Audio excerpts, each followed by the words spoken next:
Good afternoon, everybody. My name is Ricardo Torres, and I'll be diving into my data analytical capstone, which will explore the correlation between anxiety and gaming. I come from a medical background as a medic of 10 plus years with a bachelor's degree in management, which I'm hoping to capitalize within the data analytical domain.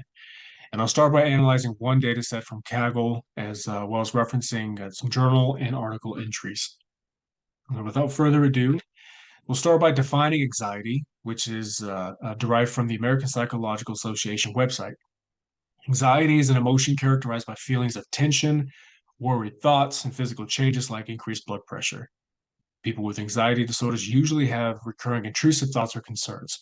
They may avoid certain situations out of worry, and they may also have physical symptoms such as sweating, trembling, dizziness, or a rapid heartbeat. Now, just how prevalent is gaming across the globe? According to Statista, which is a statistical portal of the market data, January 12th, 2023, gaming remains a mainstream hobby, and this recent pandemic really only added to that. In terms of the volume of gamers worldwide, Asia is number one. According to DFC Intelligence in August 2021, Asia accounted for 1.48 billion gamers of a total of 3.2 billion gamers worldwide. And in other words, Asia accounted for 45% of worldwide gamers, and Europe took second place at 22% of that. Now, how does all of this really relate to the Western Front or the United States? Well, according to the same source, US was leading the world in esports. And if you're not familiar with esports, it stands for electronic sports, which is on competitive gaming that is televised on gaming channels that you would normally watch live action games. The US led this list with more than 3.7 thousand active competition players, followed by China and Brazil with 1.7 thousand, and then 1.38 thousand professional esports players, respectively. So, before we jump any further, we're going to go into the data set, but the data set really starts with a survey that was dispersed by the American Psychological Association, where all of the players that we're going to dive into, they all voluntarily took. So this first sheet is the consent form, and then the second one really gives up 7 questions that pertain to the generalized anxiety disorder evaluation. This again will be tackled much more in depth in the Tableau presentation. This third page goes into their satisfaction with life. Again, we'll go more in depth later on. And then this page right here, we're going to be talking about what game did they prioritize. Here we can see that what platform they chose. More importantly, how many hours did they game within a given week on average? Were they playing a single player, multiplayer? So all this information is going to be condensed much more in depth inside of my capstone here. So this next thing I want to show you is the data itself. So all that information comes in like this naturally. This is all that data in its natural state. So I went ahead and copied the path. Now here, after copying it, imported some coding up here. Now this data is much more legible. I can see that there's columns. You can see that there's rows here as well.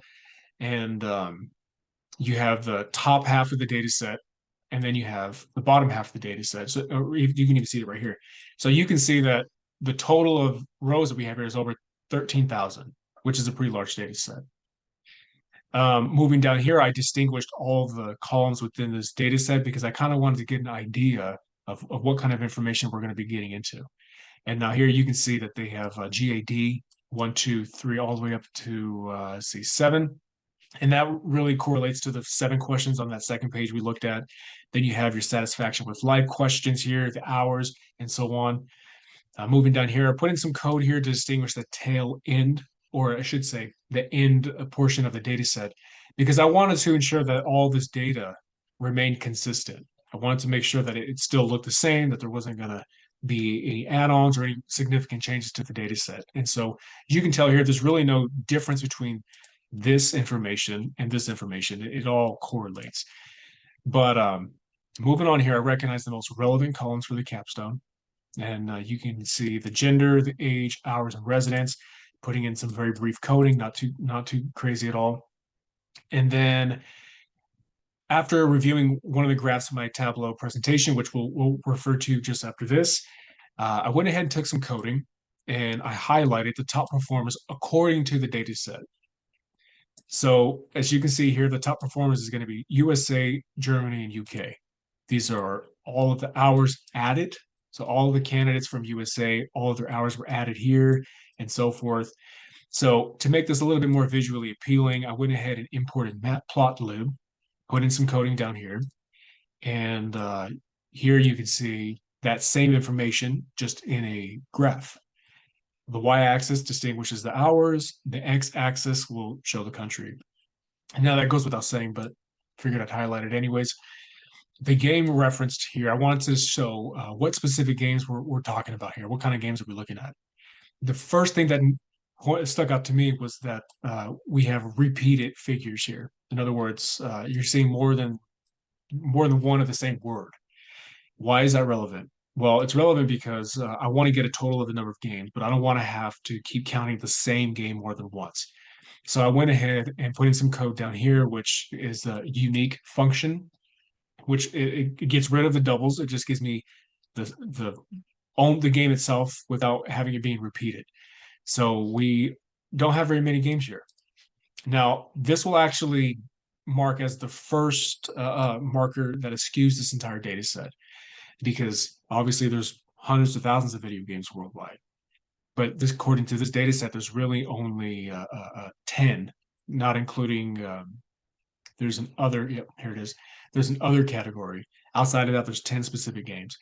And again, we'll come back to this throughout the presentation. Put some coding here. And as you can see, we have all of the countries that are within this data set or where all of the candidates reside when they took the survey. I printed the length here to get it, make sure I had an accurate number of countries. Now it says 109, but reality, we only have 108 specific countries.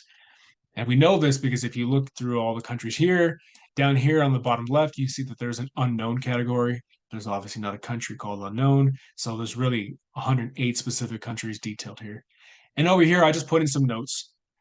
And really what I'm doing here is I am referencing specific rows within the data set using these codes here. Over here, I'm looking for a specific cell within the table of my data set. And this code can be utilized on any data set.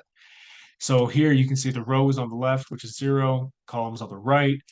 I put this in and I get this information, and this doesn't mean anything to anybody, but if you look at the table, it is actually this specific cell in the data set. All right, so going back to the presentation, this first graph I developed through Tableau is it's going to be highlighting along the y-axis is the residence and the age of all the candidates. Upper left corner, we have a legend. It shows the female, male, others, anyone who didn't want to distinguish their gender. And then you have the information here.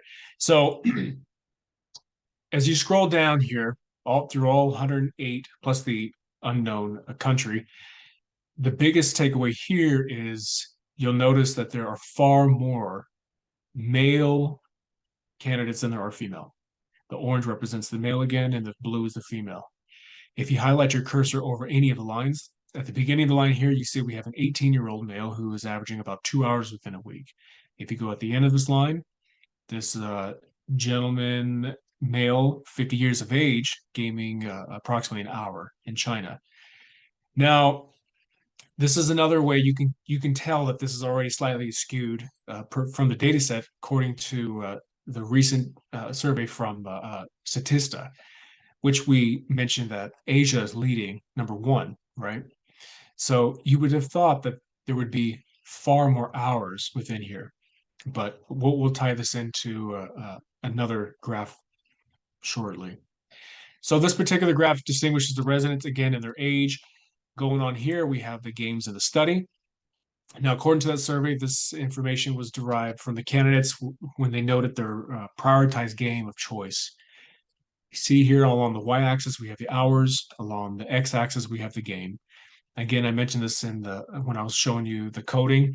There are only 10 games that were derived from the survey, and then you have an other category. It's not hard to tell here that the most preferred game is League of Legends, according to the data set. Now, I don't play League of Legends, but I went ahead and decided to capture an API for this. Where's it at? Here we go.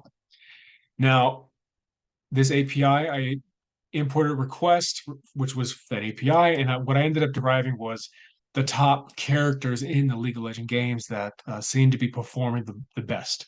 So we have here the top four. I don't play League of Legends again, but apparently we have an S tier and a character Malphite, Fiora, Elise, and Gragas. And then you can see here their win rate is distinguished. So Malphite seems to be winning over 65% of the time, and Fiora is over 57, and so on and so on. So, anyways, I thought that would be kind of neat for any League of Legends fans. So, heading back here. In this graph, we're distinguishing the reasons that they stated that they play these games. Now, the biggest takeaway here is these, when you highlight any of these bubbles, you'll notice that you have a count, which means that any of the candidates who filled out the survey, they distinguish their purpose for playing these games. And this is where this information gets its count from. So the most prevalent reasons are these largest bubbles here. These smaller ones are options that were not as common. And as you can see here, this one says having fun while improving. This one says all of the above. So this includes all of the reasons. And then here in the text, I wrote, every candidate who participated in the survey provided their own reason for online gaming in their own words. However, a large sample of the candidates proved to engage in goal-oriented objectives, bestowing stress to accomplishing such tasks, i.e., improving or winning, etc. So relaxing and having fun is 0 to no goal-oriented objective, which means very little stress-induced gaming. Then you have winning and improving. Now, as you can tell, these are very large bubbles, which means that a large majority of players have goal-oriented objectives, which means that they are stress-induced gaming. And so a lot of these bubbles correlate to that aspect of gaming, stress-induced or anxiety. And you have a large number of gamers who really just play just to have fun. You know, we'll tie back to this much more, a couple more slides in. So here, this is derived from the survey. We have this graph here along the y-axis, we have the generalized anxiety disorder total. And then down here on the x-axis, you can see that each bar graph is distinguished by their level of difficulty as far as anxiety in their life. Now, these statements up here, again, derived from the survey. The one question at the bottom states, if any of the choices selected are difficult, how difficult has it become to perform your work, taking care of things at home, or just getting along with people in general? And this graph here correlates to that question alone. So here we have not at all. So you have about over 17,000 candidates who are not having anxiety at all. But we wanted to look at the correlation here, and we can see that we have 31,000 here, over 10,000 here, over 5,000 here. Now, it doesn't really matter the level of difficulty here. What matters is that there's difficulty at all. So we have these 3 bars in total of anxiety. So let's go ahead and take a break from this and look at another data set that we have here. And in fact, there we go. So here we have the exact same data set, but we have it here in Excel. And what I have here in Excel here is you pull to the right is I went ahead and took that generalized anxiety evaluation information. I put into a table here. Now you have the totals. You have any degree of difficulty, and you have all of the candidates in total. So we have over 13,000 candidates who took the survey. Over 6,000 of them are having a degree of anxiety in their livelihood. And in percent-wise, that's almost 50% of the candidates who play games are having anxiety.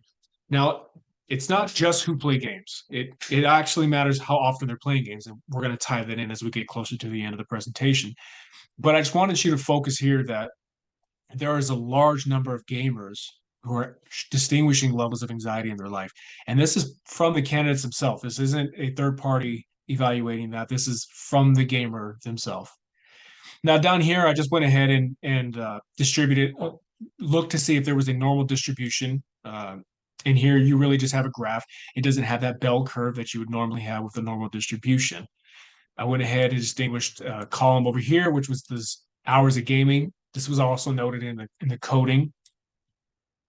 Now here, I did a age normal distribution. Now, as you can see up here, you have the mean, the standard deviation, and then you have all of the normal distributed values here, and then have the age all the way down. The biggest takeaway from this particular graph is a large number of candidates, of the 13,000 plus candidates who took the survey, a majority of them are within the ages of 18 and just shy of 30 years of age. And then we have some very few between the ages of 30 all the way up just over 60 years of age. So that's the biggest takeaway from this normal distribution. And again, this is worldwide. So a lot of young adults playing video games and having anxiety while doing so. So heading back to this next slide is who's currently leading country in gaming. This supports the Statista. In fact, this is derived from Statista, which shows Philippines leads the world. Number one is the internet user worldwide playing video games on any device as of 2022 third quarter or the end of the year. So Philippines leading it, Indonesia is second, Vietnam is third. The USA ranked 21 globally. It's not even on here. But this is just another little visual format of the leaders of gamers worldwide. And on here, you can also notice Brazil's up here, Turkey's up here, Mexico even. Closer to the bottom, you have Egypt, who's up here playing video games. Now, this next slide is going to distinguish a study that was done. This was derived from PubMed, which is a medical journal publicly distributed to anybody. But this website has a number of peer reviews performed by other academics or intellects. This was done in August of 2020. The biggest takeaway from this study, which was casual video gaming, which according to the study is defined as gaming that has little to no goal-oriented objective. In other words, casually gaming, you're not stressed, you're just melting your brain away. It's essentially you're just playing for relaxation, just to have fun. You're not stressing yourself and trying to achieve a specific goal. You're not competing. You're not trying to earn status. The conclusion to this particular study was casual video gaming can actually be proven to be beneficial for treating anxiety, depression, stress, and low mood.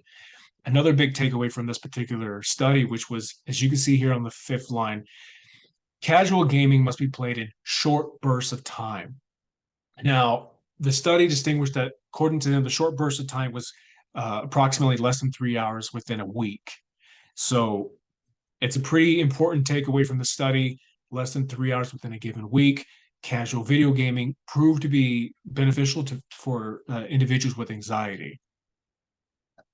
So the general consensus here, and I'll just read off from what I typed in, although there are current studies underway to determine an appropriate amount of time gaming, the leading hypothesis is gaming over an hour and a half a week can induce a degree of anxiety. Everybody's different, so it can be minimal, it could be extreme, it could be a lot. This, however, varies dependent upon the nature of gaming, such as stress-induced motivated gaming, to include competitiveness versus casual gaming, whereas there is little to no pressure to achieve goals at all. One study in particular includes China's recently enforced law to drastically reduce their youth, less than 18 years of age, drastically reduce their youth gaming exposure to less than 3 hours within a given week. So this is an ongoing study. There will be more information to come about within the next decade.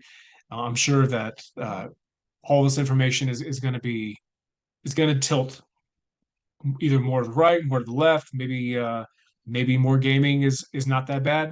Maybe more gaming is far worse than what we thought. But what we have next is the references. So these are all of the most current references that I was utilizing throughout this presentation. Again, the American Psychological Association, you have the Statista. Statista charges for a lot of their data. Therefore, I had to reference their text format, not necessarily the data sets. Hence, that's why you saw what you saw early on in the presentation. Now, the last part of this presentation here is, this is our Agile and Scrum report. So I worked amongst five to six other individuals weekly. We got together every day. We talked about our trials and tribulations with data analyzing any of the data sets that we did. And as you can see here, along the x-axis, we have the start date, which was early January, and then the end date is going to be mid-April. Up here, you have the purple, the teal, the green, the to-dos, what we established as a priority. The teal was what we did, what was in progress, and then the green is what we had done. So as you can tell, we accomplished a lot throughout the last 3 months within Savvy Coders. Special thanks to Savvy Coders for helping me develop these skills. Can easily say that this was all Egyptian letters before I ever touched this computer. Thank you, Savvy Coders, for all your help and support. Really appreciate it. And wish everybody well on their endeavors, and good luck to anybody out there aspiring to be a data analyst.